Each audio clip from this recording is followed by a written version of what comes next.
Are we ready to call the meeting to order? Are we ready, everybody? I can't tell you how happy I am to see all of these friendly faces.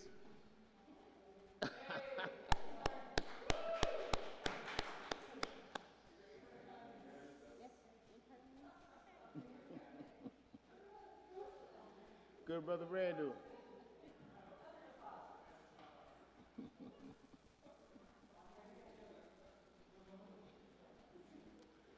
Well, I tell you what, I'm happy to be here, and let's call this meeting to order. Let's get it going. Let's do roll call. Started passing the mic here. Good morning, good evening, everyone. Passing on William of the National coordinator and also facilitation anonymous. You can just say it. Katrina Alexander.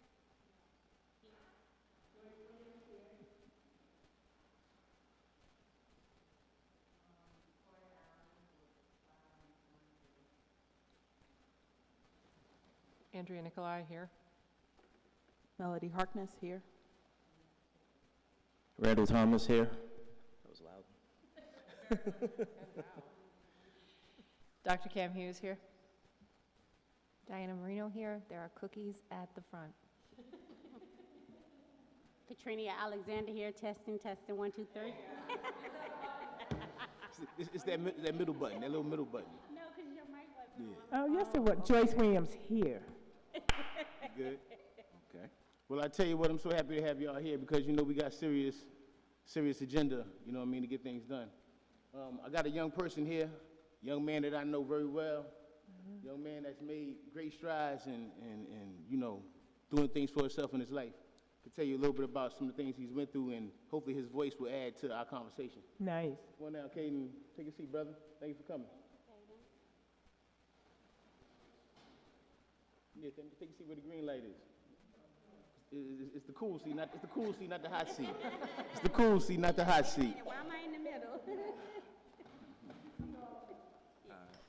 So as I first said, I thank you for coming down here. Thank you. And too often, people say young people don't listen, or you know, they want to do what they want to do, they don't listen.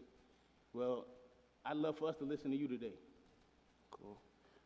Well, I'm Caden Riggins. Also go by 518 Loco. Talk to the mic, brother. Is it on? Yeah. It's on. Start off with Snug. They helped me a lot. I'm not gonna lie. I love Snug. That's the best program that's out there right now at the moment. I was stuck on house arrest, couldn't go nowhere. You know, how you say it? Youthful offender. Yes, sir. You know, got in contact with Eric, 80, Toya. They told me they can help me out, you know, not get rid of the house arrest and everything like that, and they definitely did. You know, they helped me get a job, you know, spread the word about, you know, gun violence and, you know, violence in general in the community. After that, I took another step forward, started making my own music. At the moment, I feel like we definitely need more programs out there, you know, other than just Snug. Yes, we got the Boys and Girls Club and everything like that. You know, I even had a situation with them, you know, where I got jumped and attacked. I don't know if y'all probably heard of it. It was the Stop the Violence rally back in a year ago. And I believe his name was Gordon that runs it at the moment. He was just telling, you know, we have safe haven spots where kids like us, you know, teens and youths that can go to, but after that, you know, once we leave there, it's the jungle. Anybody can attack anybody. Everybody's predator and prey. You know, I feel like we need more type of security, you know, but it has nothing to do with security too. At the same time, you know, it's us kids at the same time. You know, we choose not to be in school. We choose not to be, you know, out there. You know, kids my age nowadays, we want to be more, how you say it, more entertained, like boxing events. You know, I don't know if there's boxing events at the moment. You feel me? You know, they love boxing. You know, you see all these YouTubers doing like the boxing videos, get your anger out. We need something like that, you know, just safe, you know, obviously, you know, scheduled and professional, you feel me? But now it don't even have to be fighting. It could be more like outgoing events, you know, like Pastor Charlie did the bike giveaway. I forgot what day that was. You know, he did bike giveaways. We need more things like that, you know, where kids can feel like, oh, I can go here and have fun. Not only just, you know, Boys and Girls Club, like I said before, YMCA. You know, there's obviously now kids nowadays just want guns. You know, and it's sad because when I was growing up, you know, I was the same way. Always want to have my gun on my side. But now I'm to the point where it's like I got my Bible to my side. You feel me? I got my mom on my side, my pen in my pen. You know, it's sad because I lost my best friend to gun violence and everything like that. You know, we need more. The best way I can say, we just need more things that can pop the kids' eyes and like, hey, we can do that. Or hey, did you know about this? This place about to open up? You know, just more things that can, the eye pop. You feel me? I only can speak on my behalf because I know what I like. But not, you know, everybody's different. Every kid is different. You can't help everybody, you know, and it's sad, but, you know, the only thing we can do is try. You know, a lot of parents nowadays, they just gave up. That's why their kids is in the street. They don't have either their father or mother is locked up, father passed away due to gang violence or some type of violence. You know, we just need more positivity in the streets. You know, therapy is most definitely, music is a lot of kids' therapy. And I'm gonna just say it, in the hood, in the area that we be in, you know, everybody love music. I think that what everybody can agree, you know, music's the generation now, you know. Obviously, you know, drill, hip hop, but I want to try to switch it up to where, not even Christian, but like, you know, some type of spiritual out the way, you know, because that's my goal, to make it like a Bible study where kids can actually vent to somebody, because a lot of people don't realize, not trying to get spiritual, you know, but a lot of things in the Bible also have something to do with your daily life that you're dealing with right now, you know, and a lot of kids. That was, when I was in jail recently, you know, I got them to stop talking about gangs, to switch over to start being in Bible study when I was in jail. And I talked to Eric and Toya about that, you know, obviously not right now, but it's gonna be a work in progress to start my own little group. It don't even have to be about church. It could just be somebody you could talk to, like a vendor, somebody to talk to, not therapy where you gotta go to the doctors and everything like that, because when you go to a doctor's, you don't know that person. You feel me? You feel uncomfortable going to a random stranger telling your business. You needed somebody to talk to that dealt with the streets, that know what they're talking about the streets, that dealt with that type of lifestyle. You feel me? It's just, all these kids have so much hurt and hatred over everything that happened in the streets between families, themselves, getting robbed, and all it is just a built-up emotion that they can't even release because they don't know how to release it. So when they see, oh, he hit this person, so he made a diss song about this person. So now I'm about to diss this person. And what happened after dissing? You end up having shootings. You end up having people getting stabbed or robbed or injured. And it's all because of hatred. We need something that's more positive, more energizing. Like, I don't know, I'm throwing ideas out there, block parties or something. You feel me? I know it's, you know, sometimes people say, oh, police don't want to be in the hood, or people don't want to do nothing in the hood. I'm saying as a youth, bring it to the hood. Show them that y'all not afraid, because that's what we see sometimes. Everybody downtown, this area, we call it the rich people area. We don't have all these fancy buildings over there. You feel me? It's just, we feel like we're in the dark, we're hiding. So when we want to go out, we go out at nighttime. That's why you see so many kids at nighttime, kids leaving school early just to go chill at their friend's house, smoke, chill, probably get into something, then go back to the house and hide. We need something more out there. Block parties, little flag football events. I think I talked to Eric before about that a long time ago about, you know, 3rd Street Park. We need like a flag football event, soccer event or something. You know, I see that they're working right now about the little splash pad right now. We need things like that, more like sports activities, you know, and something for the females. I don't know nothing about females like that for them, because there is a lot of females in the streets that do the same thing as males. So, in my eyes, I don't think no female should be in the streets. I remember before I got locked up, I seen a 13-year-old in the streets talking about, oh, I don't got nowhere to live because my mom kicked me out because she worried about her boyfriend. And I don't feel comfortable saying the bad things that happened to her, but certain things I can say is she tells me that she lives in a trap house sometimes just to get money, food, and just to eat something. And that's bad. That's really bad. And she told me that she had to give herself away just to get these things.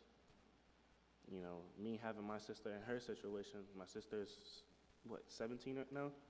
But when she was 16, 15, she had a situation not similar, but she did get raped before. You feel me? So, as an older brother, I do not like that. And I hate seeing these little kids in the street stuck, don't know what to do. And, you know, I can't do nothing. I don't got my own place. And even if I did bring a kid over, next thing you know, they go to a missing report or somebody see me bring a kid in and say, hey, I just saw that person with that, and now I'm in trouble because I tried to help somebody out, regardless if they're younger or not. There's got to be some type of organization or schedule, not even a schedule, but something that can hold and deal with these type of problems. There's a lot of kids out there right now struggling, and, you know, like I was just talking to Eric again about the studio.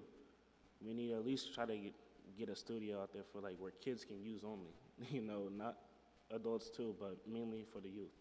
Because that's where it's at right now. We're, you know, music, because I already know, I hear a lot of stuff about summertime about to be bad. You know, I'm not sure, I think I heard it, I'm not sure how true. It was, people was out there acting like it was summer recently. I seen nothing but fight videos. I think somebody got shot recently. I'm not fully sure, but we need to act fast. We really need to act fast. You know, either helping with Snug or helping Snug or some type of other gun violence program, no matter how far it is. We need to just collab on something where we can be more stronger and more bolder out there. So, thank you.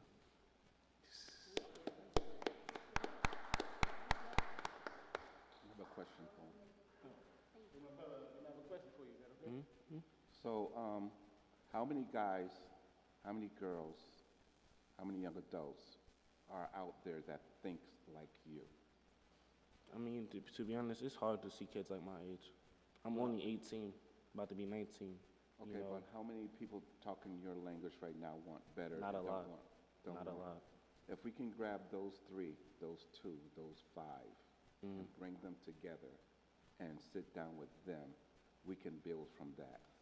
Most definitely. We need to build from who thinks like you, because And- if we build with just you, that might not be enough. But if we can get two that would agree with you, or five, let's get them in the room. And trust me, I'm working on that right now. You know, I'm finding my certain people. I don't talk to a lot of people no more, but because of the situation and how they act, you know, I promised to the judge and to everybody that I'm gonna change my ways and focus on what I gotta do. You know, that's what I'm doing. I got two little ones now, you know, so focus. What is your suggestion to us to try to find people that's thinking like you, that's looking for change? Social media, even to come in person. VI, Eric knows how I am when I'm around the VI. You know, I got a lot of connections over there. But speaking out more, you know, obviously you guys do that, but two kids were not, you're not hearing it. So I'll say social media, flyers, like actually handing them, I forgot what they call it, putting flyers indoors and everything, talking to parents, trying to talk to them. A lot of parents were like, yes, yes, yes, but, you know, they're not going to really pop out or show nobody nothing. But, you know, show them that they're willing, you know, just continue doing what you got to do, but a little just more stronger, you know. Just one more question for me. Mm-hmm. There's an event called Brothers United that will be happening on the 26th. And a lot of young men, older men will come together and just talk. Mm-hmm. Can you invite brothers like yourself? I know we need to work on women as well. Can we get you to try to get young men Most that definitely. speak in your language to show up, and then we can get all those young men to come and sit before this task force, and we can see how we could build from there. Yes, sir. That'd be nice. And then on May 10th, we're doing another one, and it may be at the Boys and Girls Club where it's a whole lot of men groups coming together to focus on mentorship, to help begin a mentorship program. That's from Snugs, that's from 100 Black Men, that's from Brothers United, that's from Men on a Mission, that's a whole lot of us coming together, and it's a multicultural movement. Yes, And sir. get you to try to come out to that. Mhm. That'd be a good way to try to start working with you brothers, because the summer's gonna be rough. I don't understand why, but if we're gonna It's beat because it, a lot of kids has met, Explain to them why it's gonna be rough. huh? Tell them why it's gonna be rough. Because a lot of kids, they, you know, like I said before, they don't got fathers. You feel me? I didn't have a father. that's the I- purpose of the 10th. You feel me? So it's gonna be rough because they never had a father figure say, "Hey, this is how you're supposed to do it." Nothing but for me growing up, all I had is father.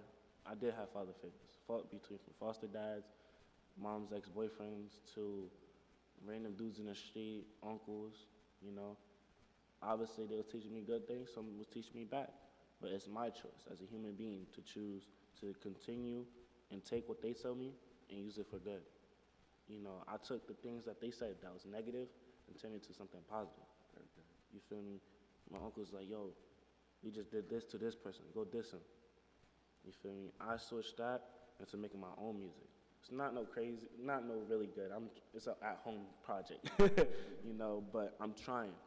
You feel me? A lot of people in the world start trying. You know, I always tell people there's two different types of trying. I mean, not trying, giving up.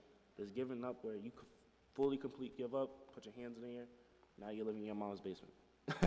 You know, and then there's giving up where you gave up, all right, you lost a job, right? Where I'm at right now, right? I'm still trying to get another job. All right, I may not get a job today, may not get a job tomorrow, but at least I applied. Then I just feel a little down and I'm just like, I'm not gonna get that job, so I give up for a second. And I sit back and think, how can I get another job? Where do I think might get a job from? That's where I'm at right now. You know, now that I already filled out what is it called? I applied for 2 jobs. Now I'm going back to my hoodie design. I didn't bring it up with me, but my hoodies. You know, okay, what design can I do this for this? And then I'm gonna go back to applying 2 more jobs. You know, a lot of people stop trying and giving up. You know, and it's sad. We just need a lot of motivation. Got you on the job. And it goes for adults too. You know, a lot of adults gave up, you know, and that's where kids is leading into the street. You know, oh, you're being too bad, I can't handle you. They end up going to the shelter. Then they get kicked out the shelter, now where they supposed to go? The streets. That's the only way they can be.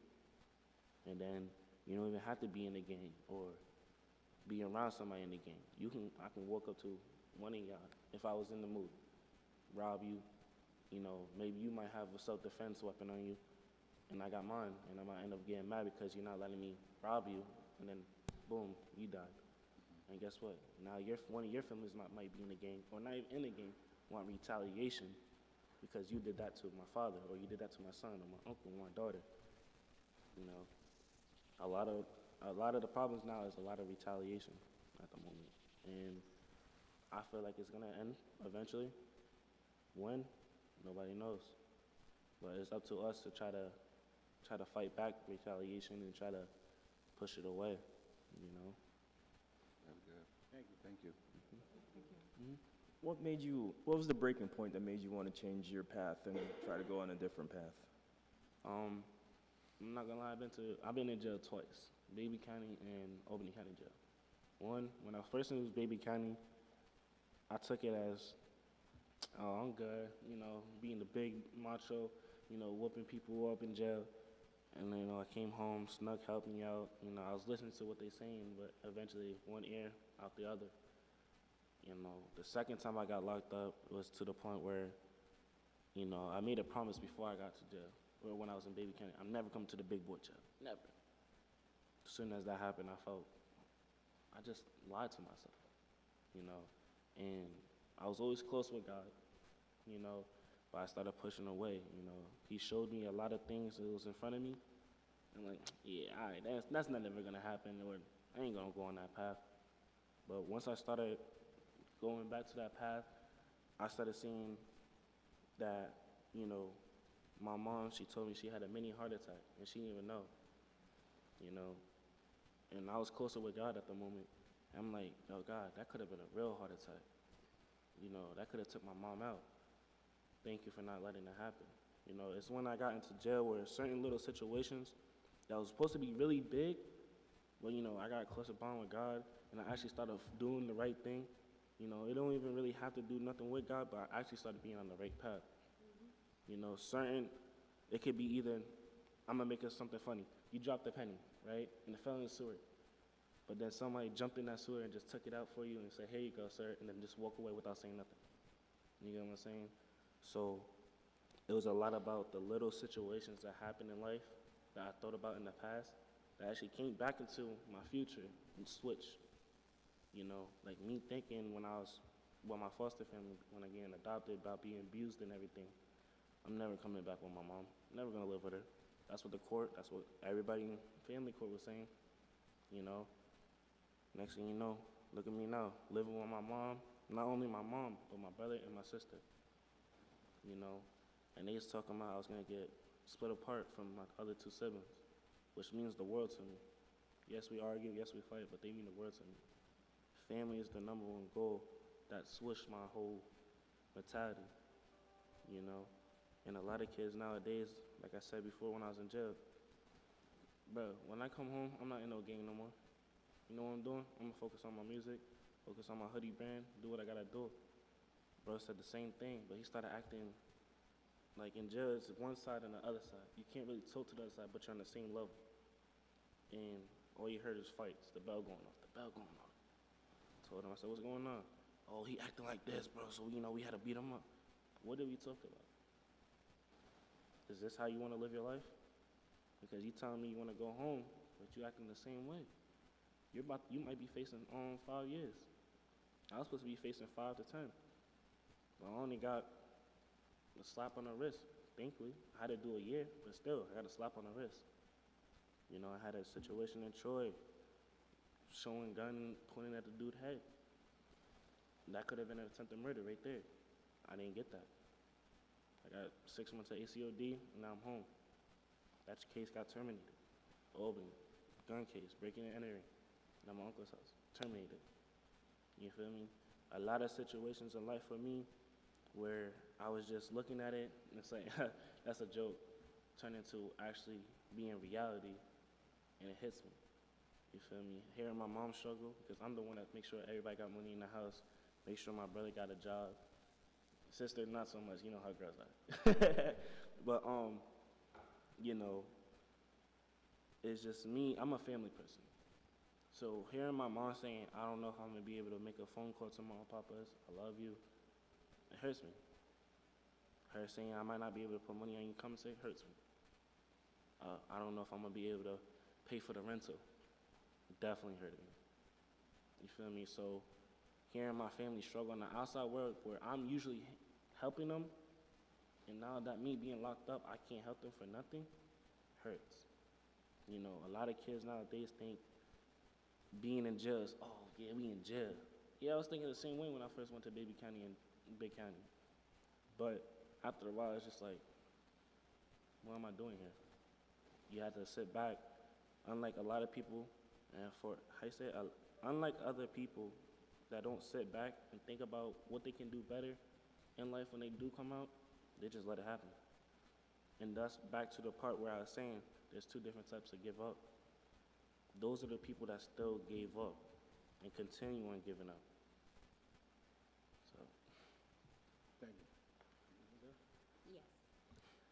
So first off, I like to say I commend you because you took the first steps, and that was turning your life around and seeking after God. Second, you said that you feel if the kids had like sport events that would have them to become a kid again. You mentioned flag football, you mentioned boxing games, and you mentioned them riding bikes. So do you feel if we take steps to kind of put some of those activities together with some of the organizations, community organizations that's already doing these type of things, do you think that that would kind of change the balance in the Most community? definitely. Most definitely, you know, obviously I can't speak for everybody. I know I had my certain situation with me and the bros, you know, bike life, you know, riding motorcycles, either it was motorcycles. I understand that's a whole different situation. But pedal bikes, you know, we had cops, you know, try to block us, try to arrest us sometimes. Not every cop does it, but, you know, we had certain situations that was like that. To me, it's just riding pedal bikes, wheeling and everything. Yes, some kids is out of control. You know, we set rules before we do a ride out where you be like, we don't care if you ride, you wheelie, swerve, you know, when you cut in between cars and everything. Two things we mainly worry about is safety and, you know, being respectful of others. Don't be hitting people's windows and everything like that. Now, when I was on the dirt bike and four-wheelers, that's all I see. You crash into it, people don't like motorcycles and everything like that. You'd be surprised how many people don't even like pedals, kids on the bikes. We do these bike ride-outs because we want to feel free. This is what we see as Albany. While some people see Albany as a game, some tourist spot, but as us kids in the summertime, that's our freedom right there. You know, we had a ride-out that, you know, was around the world. Kids from New Jersey, New York, Albany, and Troy and Schenectady, that we all went to Las Vegas, not Las Vegas, the big city. And we did a whole big ride-out. Maybe like 2,000 plus kids and the grown men on the bikes, just chilling.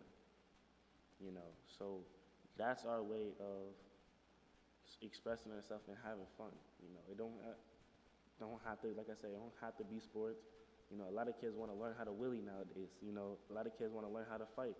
That's why I'm saying those are the type of things that little kids like to do. You know, a lot of kids my age now, before I left, they was in the streets. I come home, now they got a job. You know, they was like, yo, bro, I just met my other homie the other day when I went to the hospital. He's a ballet driver now. You know, I was like, what you doing? I thought you was playing football and being in the street. He was like, nah, it's my job now. You know, I got kicked off my football team for Albany High for defending myself against 30 attackers that had knives and guns. I stabbed somebody in the shoulder. I get suspended, banned from the football team, banned from my JROTC, and everything like that. And I defended myself. Mind you, the dudes don't even go to the school. Some of them do, but not all of them. Why do I have to deal with that, and I could still be in football right now? I would have never been in jail if I still had football. I had a D1 scholarship to Vermont State. You feel me? JROTC, if I continued JROTC, I could have had a full paid-for scholarship for the military. But they took it away from me because I stabbed somebody, trying to defend myself. You know, and a lot of kids nowadays, when that type of situation happens, they go to the streets. Because in our minds is two things. One, we can't defend ourselves. Or two, they just want to see us die. You know, and it's sad. It is. You know, that's how we all feel nowadays when certain situations like that happen. They just want to, we can't defend ourselves. Obviously, some people defend themselves and say, oh, we're defending ourselves. But certain situations like that, my little homie I can't call him little homie, but my friend's brother got banned from Albany High from, I'm gonna say Arabian because I don't want to be, you know, rude. A whole bunch of Arabian kids attacked him inside the school, but he had his knife inside the school. But outside of the school, they've been talking about they was gonna get their older brothers to shoot him, beat him up, take his shoes. You know, and when he was inside the school, he got attacked by 5 of them, and he tried to stab one of them to defend himself. A lot of people don't see, they only see what's on camera or what's right there and then. They don't know the background story about how everything played out in the long run. You know, that's why I'm saying that we need more positivity. You know, it's not just one side. Everybody's just reading the end of the book. They're not reading the cover and the first 2 pages. And if you read books, you know the first 2 pages is usually the details about how the story is going to end up or what happened in the past or how the story is going to play out. You know, everybody's just too quick to, let me flip the book over. What's this book about? and just skip the whole entire actual full-fledged details of the book being written itself, you know, so. I tell you what, we appreciate you for filling in the blanks for a lot of the people that may be here. I've had the opportunity to spend time with Caden, many incidents, many times. I'm good with him. I'm good with his family. You know what I'm saying? Hope and Trayvon, the whole family. Of course, Toya as well. So, hey, my brother, as you first said, too often it's in the dark and in hiding these facts. I'm glad you came here and educated us and informed us. And we appreciate it. Everybody good? Thanks a lot, my brother. I'm sorry. Go ahead. So we're definitely on that side of having to come up with solutions, you know, from the outside and kind of speculating and not having context. So we do appreciate that context. But I think for me, like, how do we continue the conversation? Because the youth voice is missing as a part of this, you know, community. And so what do you think it would take in order to get more young people like yourself to engage in this process of, you know, showing up and you know, helping us come up with the solutions collectively and giving us context as we continue to have these conversations? Like, what do you think it would take to get you all here and engage in the process? Well, like I said before, a lot of kids are scared, you know, but Snug, kids love, not everybody know about Snug, but, you know, they do know about it, but don't know the full-fledged details about it. So, I don't know fully about Snug, like how many people they can have on there and everything like that, but I say more kids that join Snug, and we actually sit down and have, like, you know, how we're having a meeting and actually sitting down, you know.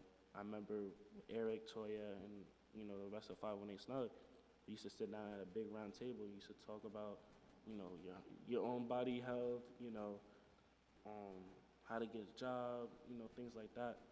So I feel like we need to, not even we, but, you know, how you say it? I'm working on trying to get kids to speak more out there. I was just the same way. I didn't want to talk about this. To be honest, I didn't want to come sometimes. Just not. The only time I wanted to come was for the events, you know, going to the city or something like that. But, you know, more I went to the meetings, I understand that they're actually trying to help me.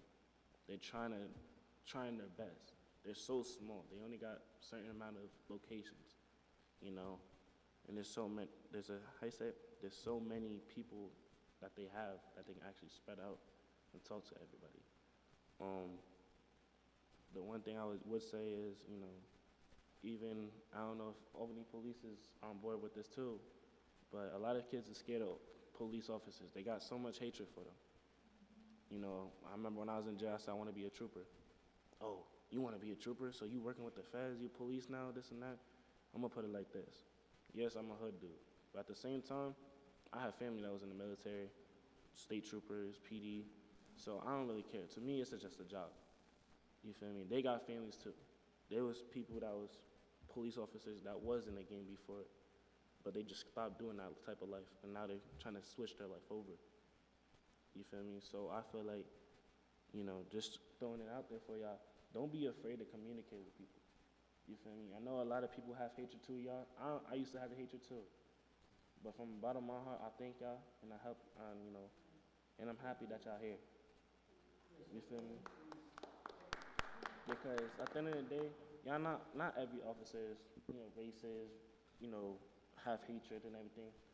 I met a lot of officers that was in NYPD that, yeah, Albany Police and NYPD that helped me, you know, and they showed me a path that I can take that was good, between from CEOs, even out here in Albany. So, like I said before, I thank y'all. So. I have one question. What part of town do you live in? Uptown, downtown, crosstown? Uptown. Uptown, okay, so you live I'm gonna put it uptown. like this. I live uptown, downtown, North Okay. Albany, West Albany. The reason why I asked that, because what if we was to have a forum to bring young people out? What would you think that would bring them out to come to the meeting, to a forum to speak, to talk to us? I feel like, so say, like, I'm the youth speaker, right? And I had a whole bunch of kids with me. Not everybody gonna speak something, or not speak something, but say something, you know? So by them seeing, like, my friend is 21 now, but if he was about my age again, he would definitely come out and speak. He's a volunteer firefighter now. He's busy. But if he wasn't too busy, I would have most definitely brought him here, and he would have definitely chipped into a lot of what I'm saying and everything like that. The only thing I'm worried about sometimes, which is, I think is really stupid, is the uptown downtown beef. You know, the boundary line, a lot of people don't know, the boundary line is Lark Street. That's where the uptown and downtown meet up, right there. So, you know, there was used to, when I was growing up, you know, maybe last year, year before that, as soon as you pass Lark Street and cross over, you're in enemy territory, you know. So the uptown, downtown, it's no need. Because at the end of the day, we're called Small Albany for a reason. We're not even known to New York. You feel me? Like, not trying to even, you know, BS. You feel me? I was on Instagram today, and I just seen nothing but Albany's the worst place I ever been to. Upstate New York is the worst place I want to be at. Why are we being called that? Because you know why? We don't got nothing to entertain. Atlantic City, New Jersey, that's small too. It may seem big, but it's low-key small. But you know what? They got a lot of things to entertain. Philly is the same way, you know? Can I say something? Mhm. I have a thought. So I'm thinking, you know, if I feel like the youth would be more encouraged to come in front of us and speak if they seen Somebody bigger. somebody their Yeah. age doing the same thing. So I definitely think it's a great idea if we can plug in with you Mhm. and, you know, see who could be an advocate Yes, most definitely. and, you know, get more kids to, you know, help us make this community better, because that's all we're trying to do. You know, I understand it, and I appreciate you. I can't even speak no more. I appreciate y'all for doing what y'all doing right now. You know, like I said, I've been locked up for a year. I only been home for like a month now, and I seen some things change. You know, I don't see a lot of kids my age, my age, you know, doing the same things they're doing. Obviously, some are, but now what I'm really concerned is if I come out my house and I see a 13-year-old trying to put a gun to my face. That's what I'm really worried about. Kids my age, we used to do the same thing, but now we over here fighting, actually fist fighting. We're not using no knives, we're not using no guns, we're actually fist fighting. Run to 30 real quick, doom, shake hands, leave it like that. Or we'll just keep doing another 30 seconds, and then we're done. Now I'm seeing the little ones. Now they're the ones that have automatic pistols and big guns and everything like that. I was just telling my friends before, when I came home, ain't no way these little kids got guns like that. Because when I was growing up, we didn't have no switches, no automatic shotguns and everything like that. I don't remember having all that, you know? So we need to start from the scratch, the very bottom. And that's with the little ones. Because whatever we do as older men, women, and youth affects the little ones. They would never have guns like that or be in the streets carrying knives, be in trap houses and selling this and selling that if we never did it in the first place. Obviously, trapping, doing the things that you do, you know, selling drugs and everything, that's our way of hustle. Because it's hard. Not everybody can get a job. I understand. I've been the same way. I used to live at the Empire State Plaza on the stairs. So I know how it is. I come from the bottom to the bottom, and I'm slowly building my way up. So How old are you? Hmm? How old are you? I'm only 18. And so you saying what you didn't have, the Mhm. younger generation have. That's a problem. This thing is moving fast. This is moving fast. If he's 18 and it was like and it wasn't like that for him, and now it's happening right now, we got a lot of work to do. Yeah, he said 13. That's bad. That's really bad. We got some work to do. That's really bad. But it's a fact.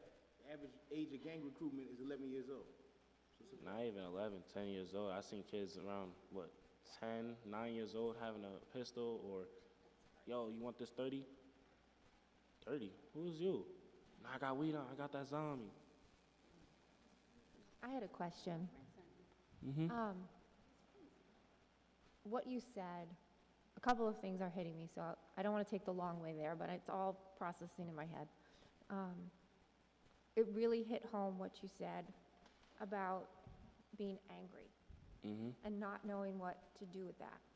And I have experienced that in my own life. I have 2 boys. Yes, ma'am. Been through some trauma, nothing like what you've experienced. And the only thing that kept them from this physical anger was athletics. And I learned that if I took it away, they weren't okay. Like it was the physical wearing out of them that kept them mentally okay in ways that I couldn't by myself, Mm-hmm. because I was lost, right? And how do I teach them how to be men? How do I do this? By myself. So my question is, because I really believe in what you're saying about finding these activities and these sports, and but I've watched it myself. I see how the kids can't get to the field. I see how they Yeah. can't get to the other game.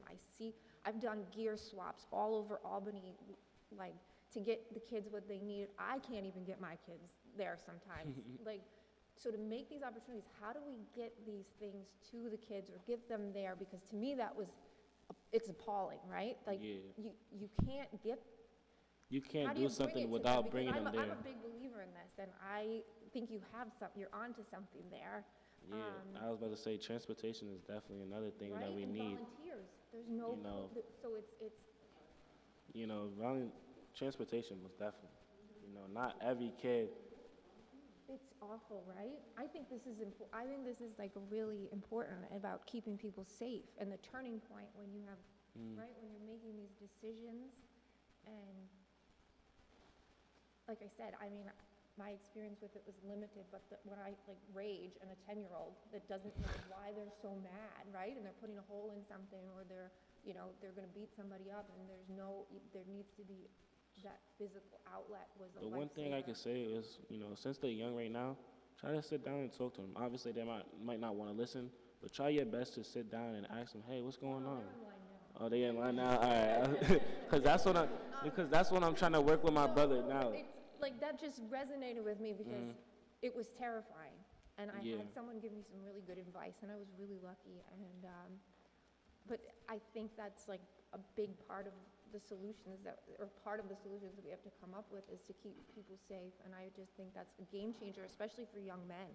Yeah, and I understand that because my mom she may not say it or nothing, but she was scared of me, you know, because of everything I've been doing and everything like that. So she got to the point where she just, okay, I know he good. He knows what he doing. You know, only thing I can try to do is make sure he not locked up, or if he do get locked up, try to give him something to eat. You know, my mom doesn't, like I said before, my mom doesn't say it, but she's scared of me. You know, and I don't want her to be scared of me. You know, not only she's scared of me, but the friends that I used to have in high school are scared of me because they know how I am in the streets. Yeah. But they like me because they know if they're around me, they're protected. They don't got to worry about nothing, you know. But like I said before, we all just got to try, you know. And I'm happy that I see some type of people that's actually trying and not giving up, you know. And they really, what's the word? Eager, and they want to help, because a lot of kids out there don't see that. You know, we need a lot of mentors, tutoring.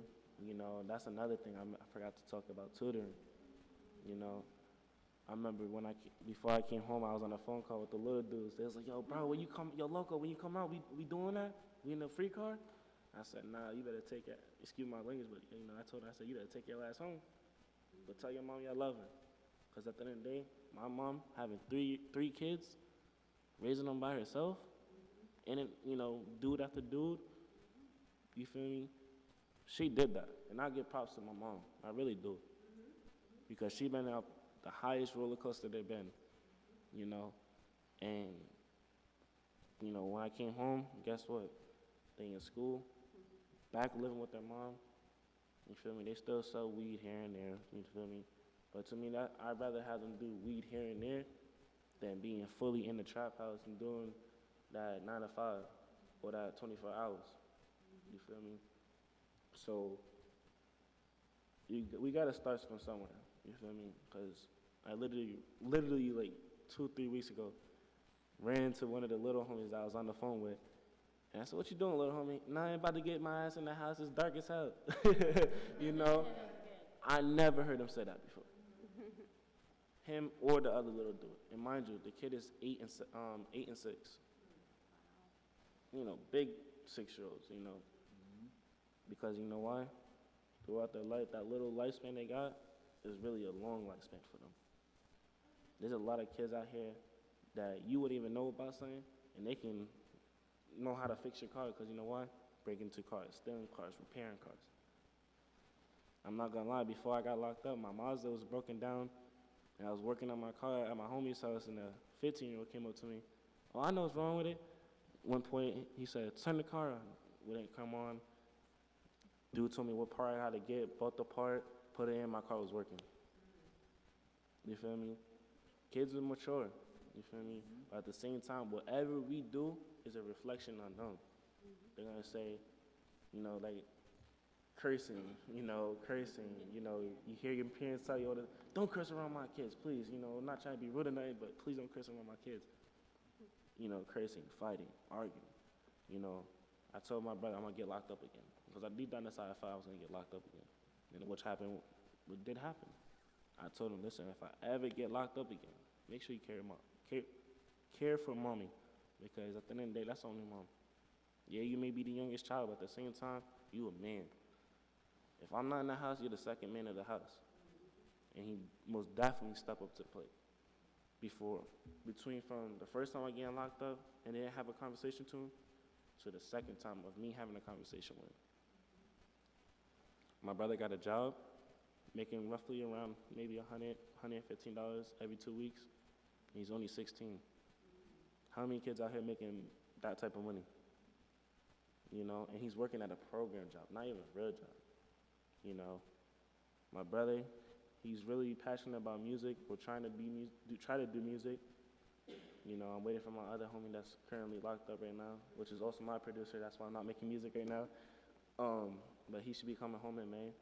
You know, he had his small situation. He had to be locked up for like, 3-4 months, and then he come home or something like that. But the one thing I'm trying to push my brother to is for basketball. You know, I know there's a lot of organizations that, you know, you gotta pay just to play basketball, play for a team. I feel like, not every kid out here got money for that type of equipment, for shorts. That's like, it, you have listen, I'm not hating on Pop Warner. $100 for a helmet? Listen, I understand that helmets, equipment, it all costs money, but at the same time, if you're a program, you should have all that already set up, respectfully. You feel me? It would be different if, you know, you go to Troy or something like that, and you do a fundraiser, somebody giving out ice cream or something like that. You feel me? They're little kids. You feel me? And I know dang on well all that money is not going exactly to Pop Warner, respectfully. You feel me?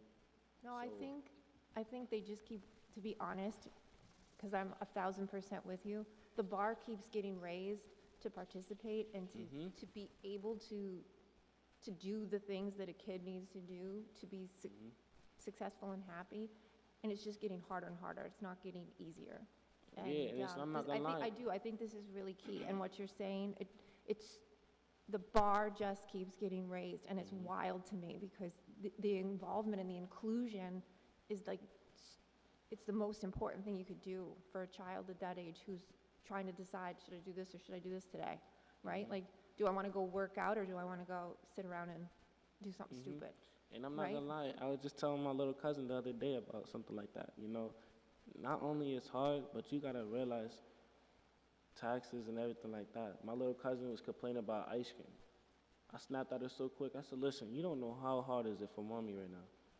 I said, "Mommy gotta put a roof over your head, put gas in the car so you can go to school, food on the table, everything for you, and you worrying about one day of not having an ice cream from the ice cream truck." Have you ever asked mommy, "Hey, Mom, do you want me to do something for you?"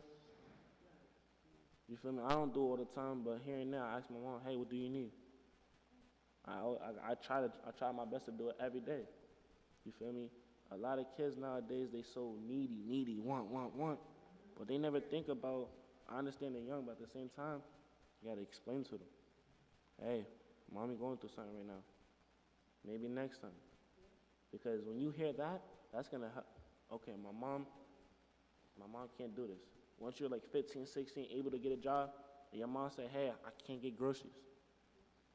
Or, hey, I'm about to lose my job. That should be enough right there, letting you know, trying to put my big girl panties on or big boy shorts on and do what I gotta do. Absolutely.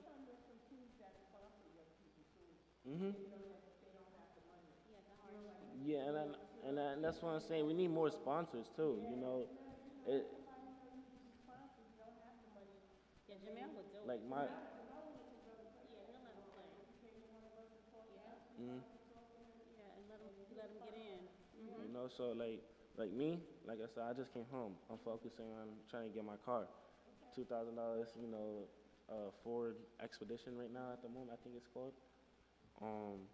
That's my goal right now. Trying to get a big, big truck. And once I get that, I'm gonna get my small car. You know, so I can do my little racing videos, driving, having fun, showing off.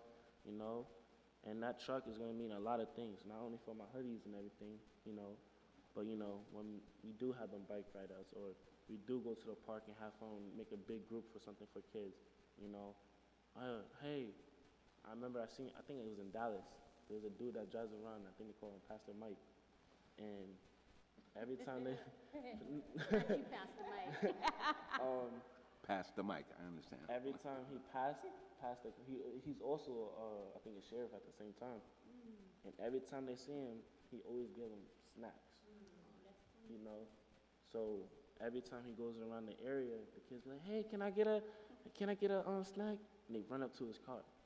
You know, that's the type of stuff I want to do. You know, I got so many goals I want to get back to the community because all I did was take from the community. You know, either from, stealing cars, robbing people, hurting people, making them feel bad. You know, when I came back, I called all the friends that I used to have, and they actually answered. I was like, yo, I apologize for acting the way I was acting before. That was the old me. But this is a new me now, And it's up to you if you still want to be friends or restart over. If not, listen, I'm not having no hatred. Yeah, I'm going to feel a little down, but hey, you do what you got to do, and I'm pushing, and how you say it, I'm rooting for you, So. Well, I can attest. Good, that's good. I can attest to the fact that the brother done made great changes and took great strides. When you was incarcerated, your little brother worked hard to hold that house down. So we should be proud of him. He did that. And hey man, we appreciate you. Does anybody else have anything you want to ask him? Thank you very much, man. We appreciate you, man. Sponsors. Yes. You're on top of it, man. Take a seat in the back, man. Thank you, man. Thank you.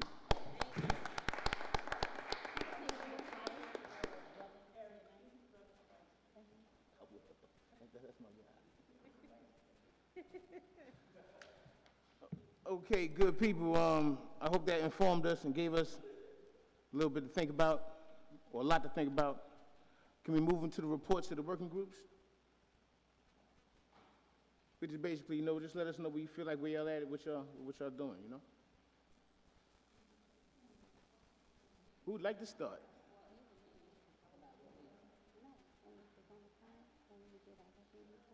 Hi, I can report from our working group. So we've been working on summarizing the reports that we've been given and seeing what actionable items we can derive from those reports in the short term, because we know time is of the essence.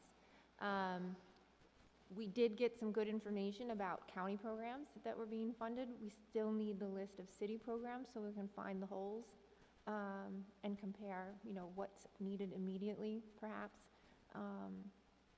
And that's I guess, our next big step on our side. But I think we're making some decent progress, and sometimes having a quick deadline makes it easier because you just have to get it done and do your best. So we're trying. I think a lot of the data that we found, just to give you a quick summary, validated a lot of what we thought we knew. So that was good. That was a positive. We don't have to start from scratch. There's a lot of good information out there on what we thought were the issues that the city we're facing are in fact true and what citizens of Albany are looking for is kind of what we were thinking and considering. So I think that's good. We just have to see what's not being met, what needs are not being met right now, and what we propose to do. What is the working group, and who's that? I'm going to get the title wrong. What's the name of our group? Your Policy and Resources. Research. You're actually part of outreach. Resource? Cam, then you should have given a report, Cam. I'm not sure what you've done prior to you being No, I'm laughing. I don't care. that's your name. What's the name of our work? But what is the work? What are we called? These are all different working groups. Team Awesome. We have 3 working groups. I explain to you definitely. Okay. Okay, you wanna go ahead? Great. No, I'm trying to have notes. Anybody like to report from the education and awareness? Yep, I'll take that. So far, we've just worked on gathering different community contacts that we can work with and partner with.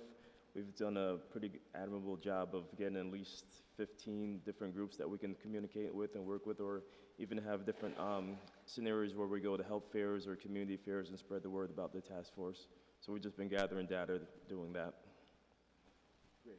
Great information that we're going to need moving forward. Outreach. Yes.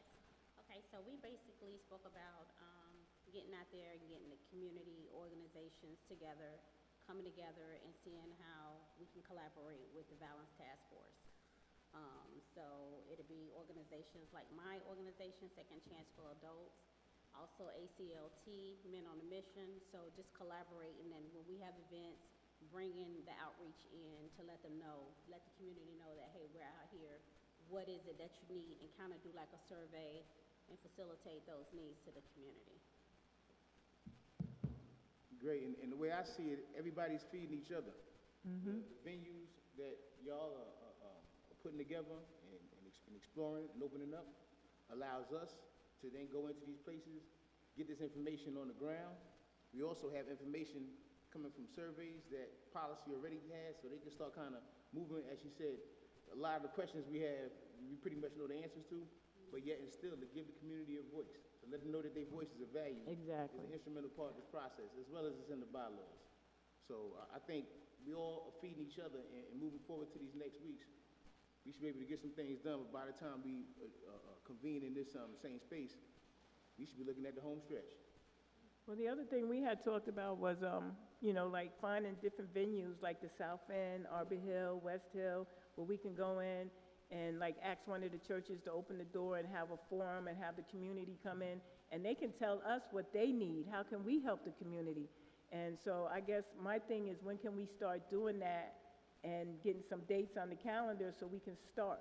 You know, like, I'm sure, you know, there's been churches like Metro open the door where we can have a meeting, Mount Olive, Frank Chapman Center. I mean, all you gotta do is tell me start, and I'll pick a date, Start. and we'll go in those places. Yeah, exactly. Yes. So, And the other thing is, at these events, we might need to have some kind of finger foods, like some coffee, some soda, some water, especially if you're doing it around 5 o'clock, 6 o'clock, snack food that people, We have a budget. okay. and I'm ask my pastor, because we're right in the South End. We're right across from Giffen, Mount Zion Baptist Church. We're in the construction right now, but in the next couple of weeks, we should be ready to rock and roll. So But I can he get had started. opened the doors before when we had our last coordinator, so I'll reconvene back and kind of put some things on the calendar. Okay, also, St. Anne's on South Pearl, right around the corner on 4th Ave. They opened up their doors to us as well, and I got the feeling, you know, between the connections we have and the people that care, we'll be able to do that. But yeah, please start. Any dates that you can get together? What days are good? What days would you, We'll be outreach, so we'll be the ones predominantly doing it. okay. So it's on pretty much our schedule. I think it's very important that we move now, because the crime that's happening, these kids are growing up, and that movement of violence is getting stronger and moving faster. So the things we need to come up with is very urgent, and I think we need to lock arms with the law enforcement and all the community resource programs immediately and start doing something. Meetings are good, but the action is better. Right. So we're gonna have a meeting, it should be like after we do an event, not just an event, but do something that's going to say we've impacted the community. I mean, this is City Hall. This is the city. This should make a huge difference right now. And if we do something at Mount Zion, if we do something on Robin Street, like bring those young men together, or get them at the Brothers United, but we got to think about the girls too, because the girls are just as bad as the guys. We got to do something right now, because based on what this young man is saying, based on how fast that those young kids, they have birthdays every day, and they're getting, and it's growing. The crime is growing real fast. We don't want to see another coffin full, and we don't want to see another prison cell full. So the best way to do this is like, let's build and work. We got to move. So Pastor Mike, you, Toya, the good sister Katrina. Katrina. I apologize. I got a cousin named Katrina. It's always in my mind. It's all I'm so good. sorry. It's okay. And the good sister Joyce, y'all will be putting heads together to come up with these ideas, because this is not just about conversation. It's about implementation. I know that. At the end goal of this process is a process that needs to be, that's going to begin. Not needs to, but going to begin, based upon the bylaws. It's not a matter of they pick and choose what ideas they like. The ideas we submit is pretty much the way it's supposed to go, because we vetted them and thoroughly put our best on minds, you know what I'm saying, and the action with the community as well to come up with these ideas. So y'all, us four, us five, we'll begin. We meet every Thursday on Zoom. Yeah. We can begin to take some of these things, because I know you're a man of the people. We can take some of these things and start to formalize them and concentrate them and get the job done. Can I say something? I wanted to talk about, I don't know where we could go with this, and maybe this is something we could table for another day, but, just in the neighborhood where I live at, violence is not just only, these young people hurting each other. I mean, I see it in the corner stores. I see where people, and I don't know if we can do anything about it, they go to BJ somewhere and they put these big prices on these items, and then people in the neighborhood go in the store, they can't even afford these things, and so then they go to the counter, they may owe a nickel or a quarter, and the person won't even and I know they can't let their merchandise go, but a nickel or a dime or a penny, and so my biggest thing was because you got people in these areas that get food stamps, half of them not working, they done raised the prices sky high. Maybe and then people run to the corner store and spend all their food stamps at a corner store. So this is just something I'm going to think about later on. Maybe a bus that transfer them to Walmart. I'm thinking, really outside the box. But I'm just seeing this in my neighborhood, and it really pisses me off. Then sometimes the food is outdated. Who's paying attention? The food is outdated. I went to get a drink the other day, and one of the guys that work in the store whispered to me, he said, "You don't want to buy that. That's over a year old." It's crazy. So it's bigger than, I know this is where we at, this is where we starting at, but it's a big piece of it. yeah. It's part of the community. Neighborhood organizing and community building are methods of decreasing violence. Right? The same way someone would say about poorly lit streets and trash in the streets. These things are contributors of violence as well. So my goal, especially if given permission by the task force, I'd like to engage more of the businesses in our community. And they want you to. Some of They these waiting same for you. stores could be putting in $50 towards that equipment. They waiting for you, because, And once they do something like that, maybe that will engage them, will allow them to engage the community in a different kind of way. I seen the kids break this store window like 3 times. 3 times they smashed this window. Frustration. 3 times. they Maybe smashed we this can even, table, think about an event we can do with the regional food bank. Series of events, right? Yeah, like different series of events where we pop up at different locations and we're just giving away the food that they get. Yeah. Remember on Saturdays, I used to get the food donated from the Yeah, exactly. from the airport and give it away. Boxes of salads and sandwiches. Yeah, and that kind of outreach to the community is important. It changes the whole paradigm if somebody recognizes somebody cares. Yeah, they waiting for us. They even probably have a meeting with them. The businesses, even have a meeting with them. Reach out to them and get them to see what we're doing. Okay. Get them to get some buy-in and then collectivize, like the good brother Pastor Mike was saying. Okay.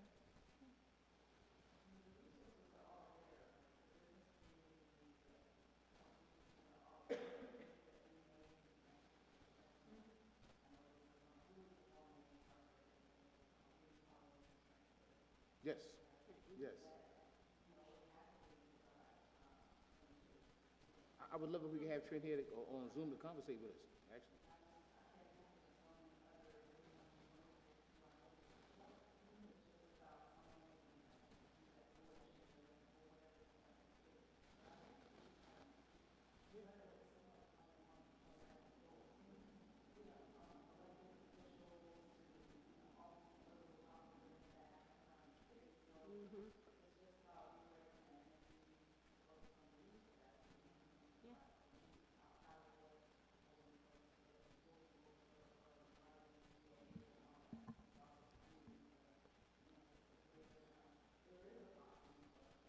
It is.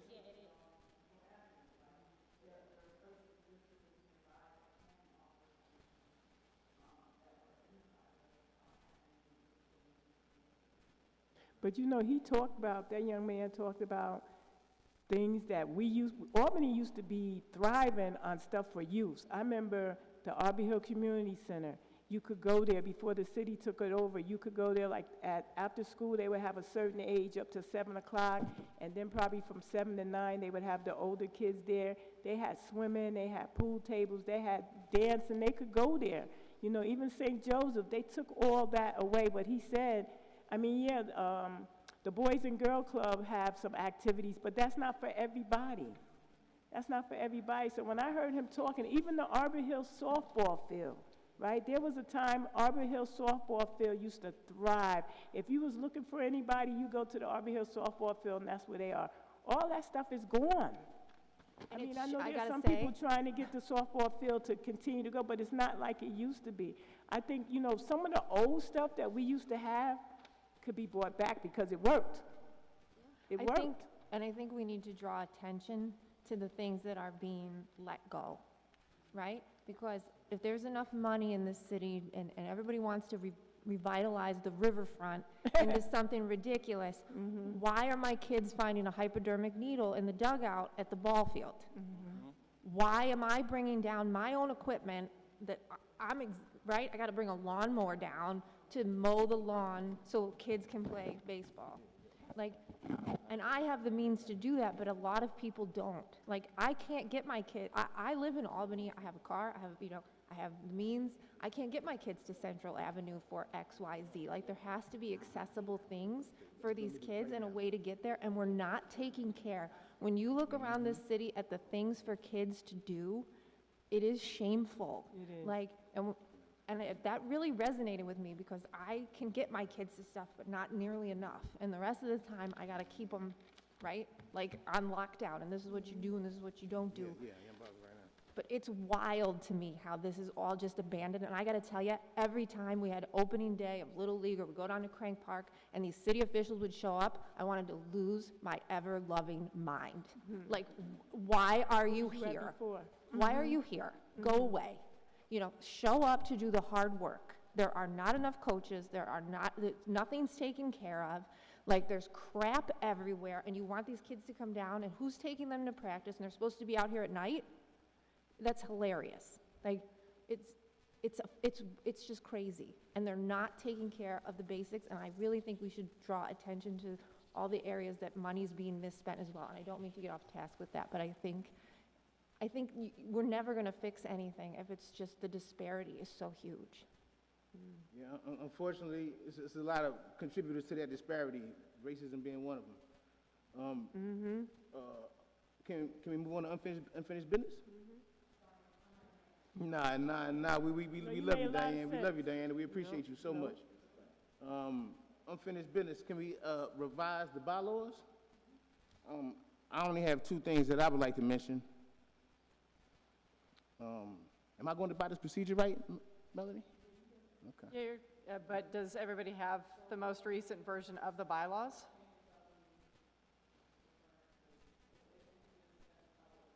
Okay, well, with section 1 where it says we are to meet every 2 weeks, I think that should be amended to once a month, because that's what we're doing.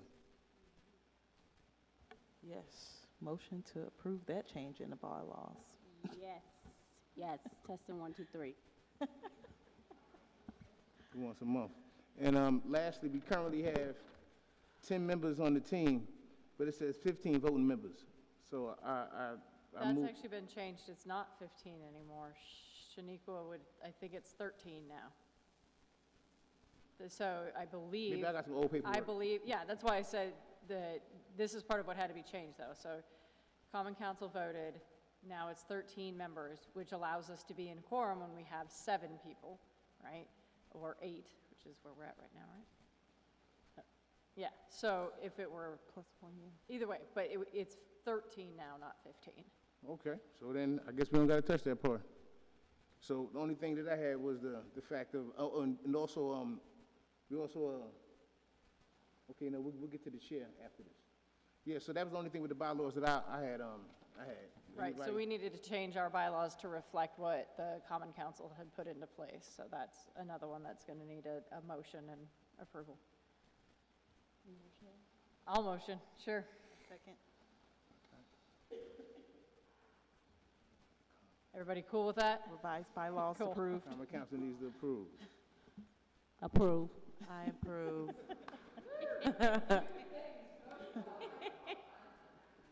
Wonderful. That's all the business I have under unfinished business. Anything else anybody like to bring up? Were we gonna figure out the whole chairs, vice chair, Yeah, secretary that's actually with situation? new business. Did we ever formally vote on that? I can't say for sure. I'm looking at the agenda, and it says under new business to approve the minutes, and then after that, election of a chair and co-chair. I'm sorry, you mean when we were downstairs and they, Shanika asked if you still wanted to be, chair and stuff? Because I feel like we voted on that downstairs. Yeah, the only thing that's left is that we Kinda don't to have a chair. Well, not really, because we wasn't in quorum, so kind of to a degree, yeah. Okay, that's what I was wondering, was it Right. still an outstanding item? I may not been here for that meeting, so you the chair?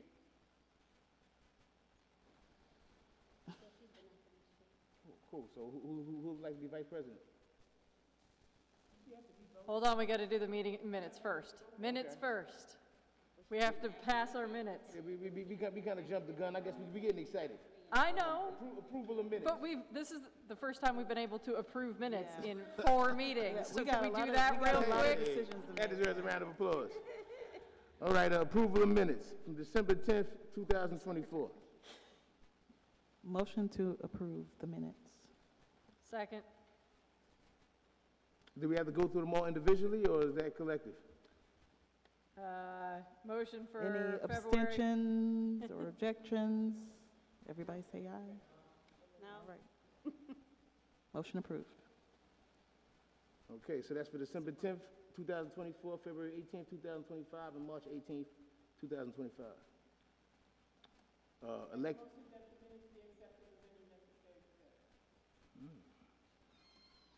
I'll second it. And I really like these minutes. They're Great great. job, Shaniqua. Yes, Shaniqua's minutes were awesome. She got it. Lots of details. I don't have any minutes. Those are minutes. I know you guys were like, what is she talking Oh, about? that's somebody else. I'll email them to you. Okay. All right. All right, so we at the election of the chair, the co-chair, and the secretary. We are we voting on Melody? We only have one vacancy, Okay, so who's the vacancy? chair. The chair left. We don't have a chair. So you don't want to be chair? I'm the secretary. No, I'm talking to Melody. Oh, Melody, if you'd No, like. you've been acting as They keep chair. trying to promote me to chair, so. Melanie for chair. So maybe we have to get a second. Good job, Randall. Aye. Okay, so Sure. You accept us? All right. Now we need a vice chair. Who's gonna support? who'd like to be vice chair? Gotta fill this cabinet. Come on. Two ladies over here. Anybody want to be vice chair? Got so much on my plate. I'm telling you. Any ladies over there? Anybody like to be vice chair? Come on, Randall. Toya, Diane, Cam, anybody want to be vice chair? I got you. I'm awfully good with the rules. I'm the secretary. I think you could do it. I'm trying to steal some stuff out of my Pass the plate mic. You like to now. be vice chair? You got too much going on. You got too much going on. I know you got too much going on. You got too much going on. Too much going on. Too much going on.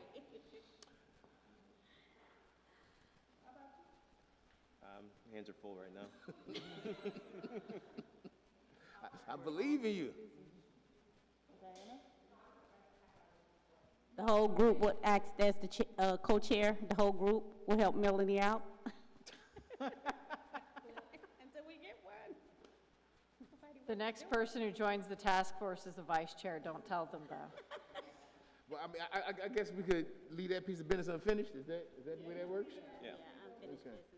We'll leave that unfinished. The co-chair is unfinished business. Okay, and then can we like approve people to move forward with event planning and possibly hiring a consultant to help out with the data analysis? Oh, I would love that, yes. Yeah, so if we can, so I think one, approving for our engagement and outreach team to move forward with planning our first event. Yes. Motion to approve that. Second, yeah. Oh, I'm not listening. I love the way that sounds. All right. And then I think secondly, our policy and resources team would like to move forward with possibly putting out a request for quote or something for a consultant that can help with data analysis. Am I correct on that? No? You don't want to analyze data? I feel like we talked about that. So what do we want to do now? We're going to do, y'all are going to do it? Well, we last spoke to Tom and he said he would give us an extension. So. Well, I'm not sure how that works, but I do know it's the youth that got to be here at every one. I'm like, while the gang's here, we need to. Would be exactly it.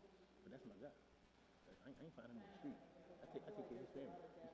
I've been taking care of him for a long time. Yeah, he been part of Snug for over 3-4 years. Yeah. Okay. But yeah, but not. We have a budget.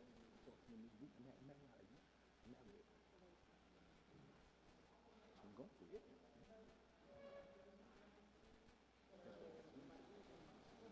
So they can talk to some people too, and get some young people there. Yeah.